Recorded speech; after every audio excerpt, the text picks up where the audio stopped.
Hello, in this video I'm doing a watercolor painting.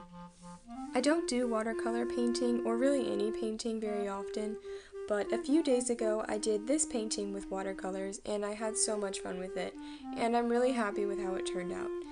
And today I'm going to do another one. If you saw my last video, you'll know that I did a really detailed and realistic pencil drawing, which took me a really long time to do, and this painting is a very different style than that. It's not very realistic, and it was pretty quick to complete. So I don't like to stick to one art style. I like to try different things and work with a variety of supplies. So if you continue watching my videos in the future, I'll be doing a lot of different things, so hopefully that will be entertaining for you. I know that I personally would get really tired of doing the same or similar stuff all the time, and I would probably get bored of watching it too. For this painting, I'm using watercolors that I've had forever, so I don't know what brand they are or how much they cost, but they're definitely not super expensive. However, they do work well for what I'm doing. All but one of the brushes I used to paint this are actually makeup brushes. Almost all of the cheap paintbrushes I've used shed their bristles on the painting, and a lot of the time, if you want a good, reliable paintbrush, it's super expensive. Some paintbrushes I've seen in stores cost like $25 each, and I do not want to spend that much money on a single paintbrush. So I use makeup brushes because they're super cheap compared to paintbrushes, and the bristles don't fall out. I got a pack of 18 makeup brushes for about $12, and they work wonderfully. I don't wear makeup, so I don't know if they're good as makeup brushes, but they do work great for painting. The one downside I found is that they're pretty hard to clean if you use acrylic paint with them because some of the brushes are just really thick. But I think it's still totally worth it because they're so cheap but still good quality, at least for painting. I used some really bright pinks and purples for this painting, and I really like how bold the colors look. I also like that the color scheme is very limited, basically just to 2 colors. And this is a very simple painting, as I said before.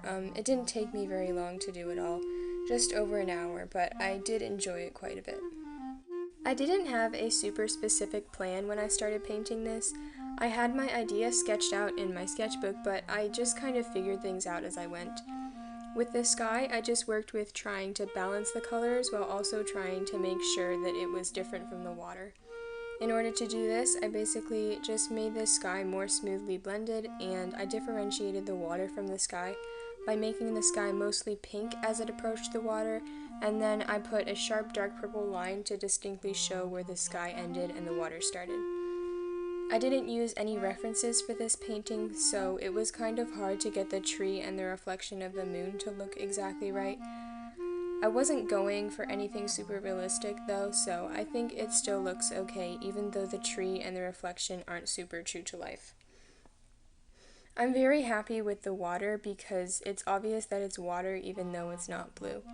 I was a little concerned before I started painting that the water wouldn't end up looking like water because of my color choices, but I think it worked out well.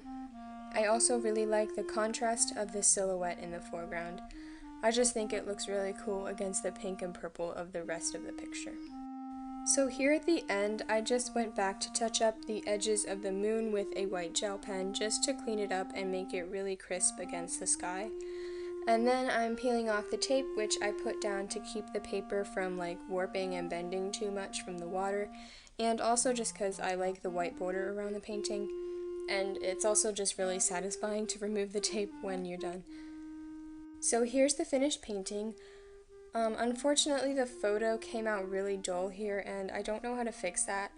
So in the picture the purple looks much too blue and the painting looks a lot more vibrant in person, so that's kind of sad. But anyway, I hope you enjoyed this video, and if you haven't seen my last video, the link will be in the description so you can watch that if you would like.